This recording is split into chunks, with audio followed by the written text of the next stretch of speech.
All right, pretty soon all the talking won't matter because we are now a little more than 48 hours away from results in Tuesday's Wisconsin primary. On the Democratic side, Bernie Sanders is riding pretty high right now. As he points out from the stump, he has won 6 of the last 7 contests between him and Hillary Clinton, and he is 5 points ahead in Wisconsin in our latest Fox Business Network poll.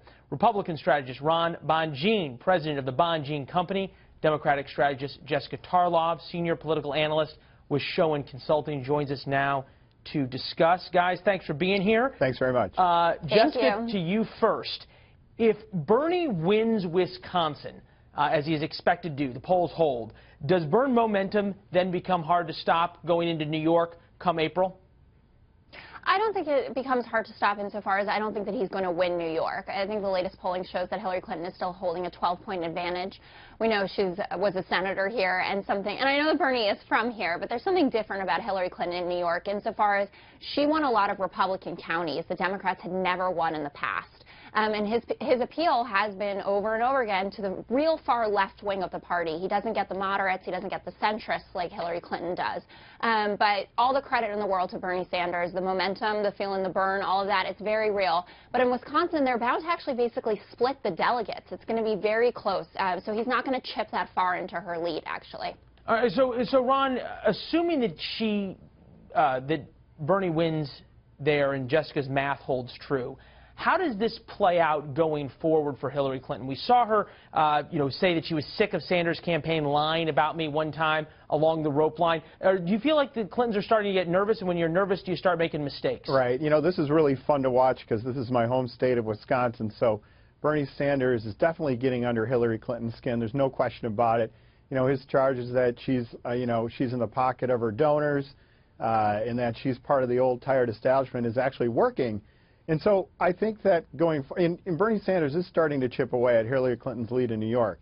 In Wisconsin, it's not going to be decisive, but it certainly is a momentum builder, and it certainly will build his fundraising machine. I mean, he's going to raise a lot more money off of this win. Right, There's no question about it. And he's capitalized so much in the money game on every one of his wins, especially the unexpected ones. Republican side, very quickly, only about a minute and a half left.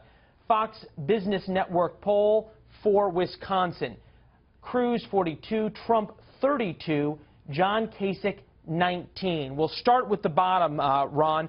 John Kasich has this logic. I may have only won Ohio, but I'm in this to win it. I'm going to stay through the convention, and somehow, despite having the least number of delegates of those still in the race, all the delegates are going to switch to him, and he is going to become the Republican nominee. Does that logic make sense to you, Ron? There's no way that Kasich can win this unless it goes to a contested convention. I think he knows that. He's just staying in the game and taking the long route here. You know, I think Donald Trump had an extremely bad week, which has led to Cruz's rise. Basically, Trump ran into what we like to call the cheddar wall. And, you know, by going for identity politics instead of talking about the issues that fell flat, it's falling flat with Wisconsin voters. If he does pull this off, it's more of a clear path to the nomination. But if he doesn't, then it's just more of this muddled fog of war thing that we're into, heading towards a contested convention. Going into this, Jessica, from a Democratic perspective, does it help whoever the eventual Democratic nominee to have this three-way split with Kasich still holding on to his 20% or so? Or would it be better if you just had the two front-runners, Cruz and Trump, battling it out? I'm not sure. I mean, I like listening to John Kasich better than the other two. So for a Democrat, that's actually kind of nice.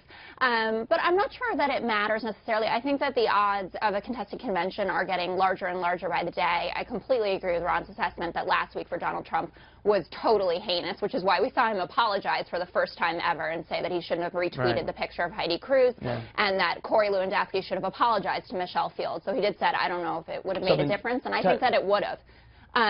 So I'm not sure about that, but a contested convention, the longer that the Republicans are tearing themselves apart, the better for the Democratic Party, I think, and it allows Hillary Clinton more time. Two topics that Shannon tackled in her panel earlier. Jessica, Ron, appreciate you guys being here. Sorry we got to leave it there. Thank you. Thanks so much. All right, see you guys Go Badgers. Soon.